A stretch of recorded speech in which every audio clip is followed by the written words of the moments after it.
آپ کی ہزاروں خوبیاں ہیں، دنیا کے اندر سب سے زیادہ خوبیوں والا انسان اگر کوئی ہے تو سرکار دو عالم صلی اللہ علیہ وسلم۔ تو آپ علیہ الصلوۃ والسلام کے اندر جو صفت سب سے زیادہ غالب تھی، صحابہ فرماتے ہیں، وہ سعید خدری رضی اللہ تعالی فرماتے ہیں کہ اللہ کے رسول صلی اللہ علیہ وسلم کے اندر حیا کی صفت اتنی زیادہ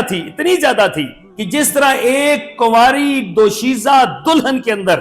حیا کوٹ کوٹ کے بھرا ہوا ہوتا ہے، اس سے کئی گنا بڑھ کر اللہ کے رسول صلی اللہ علیہ وسلم کے اندر حیا تھا۔ آپ علیہ الصلوۃ والسلام کی حیا کی نوعیت کیا تھی کہ آپ کبھی زبان سے کوئی ایسا جملہ، کوئی ایسی بات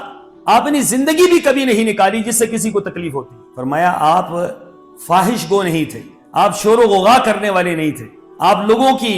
نقائص اور عیوب نکالنے والے نہیں تھے، بلکہ آپ کیا تھے؟ آپ علیہ الصلوۃ والسلام سب سے زیادہ لوگوں کا اکرام کرتے، ان کا احترام کرتے اور ان کو ان کے مقام تک پہنچاتے۔ اللہ کے رسول صلی اللہ علیہ وسلم کی حیا کی صفت صحابہ اکرام بیان فرما رہے ہیں کہ کنواری دوشیزہ دلہن اس سے زیادہ آپ کا حیا تھا۔